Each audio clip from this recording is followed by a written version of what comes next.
Okay, what's up mga ka-troopers? Since na bumisita, may dalawang bisita na naman po ako ngayon dito. Pumunta sila dito sa bahay namin.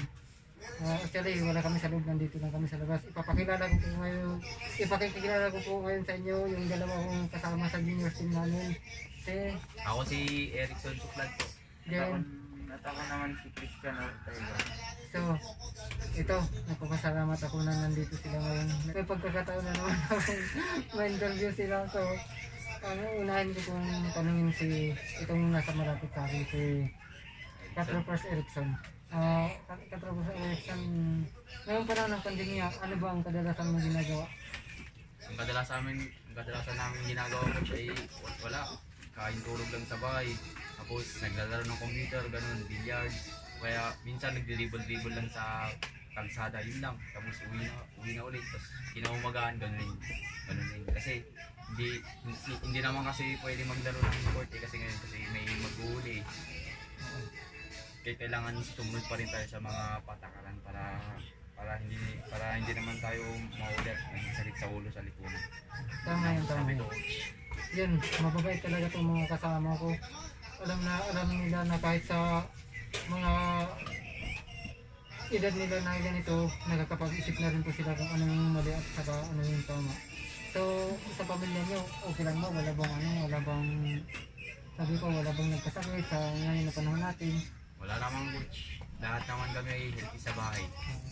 Palagi kasi lang sumusunod sa mga tama. So, yan.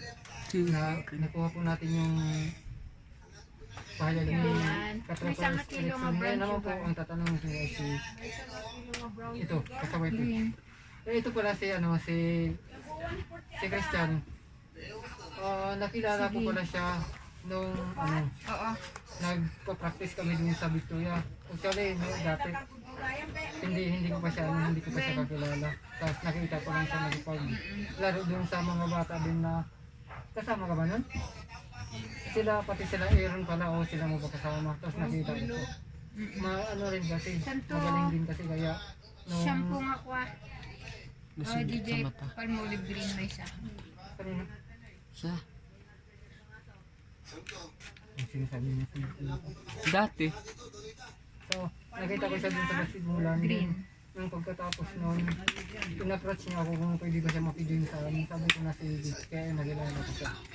So, ayun, nung ayun mga kalastas. Tapos yun, mula noon naging kasama na namin siya, tapos nakikitraining na rin sa mga training namin. Hanggang ngayon naging kasama ko siya. So, nagpapasalamat ako na at least lahat ng mga bata na tinuturuan ko, mga nabibinata na rin, naging ka-crush ko rin sila, parang barkada na yung turingan namin. Kaya mula noon parang naging close na kami lahat. So, Christian, ngayong pandemic na to, ano rin bang kadalasan mong ginagawa dun sa bahay niyo? nagbabantay ng bata, ganun ako. Tambay rin minsan. Anak mo yung binabantay mo? Hindi ko Yung anak ng kuya ko. ay, ano pala na kuya niya, Tatambay. Tatambay lang kasi mag-dribble lang kami, magkakasama kami ng sa bahay namin. Kami nila Jory. Wala palagi kami kakasama sa bahay, kita tambay minsan. Palagi kasi kami magkakasama, naglalaro basketball. Buti pa kayo, samantalang ako dito, pag hindi kayo pumupunta, wala na wala. So, aside from that, ano pa yung mga, ano ba yung mga ginagawa? Balita ko nagdi-jogging daw kayo. Oo, nagkagagi kami minsan. May isa. Bukas ba? Isa lang. Saan kasama niyo? Plato. Si sila Jory, kung pwede ko yung dilaw sa mga. Kung pwede ito. Isama niyo si Ken kung gusto niyo. Halika dito Ken, magpakita ka naman sa camera, halika dito, ikaw wag kang uwi. Nandito pala yung anak ko. Yan na, sasama sa jogging namin. Dito ka. Dali, magpakita ka. Ito, mahihayin kasi. Palaging nakasiksik. Yan. Ito din yung isang masaway anak ko kasi. Kaya medyo bukas may plano daw sila na magja-jogging. Ewan ko kung makapag-visit sila.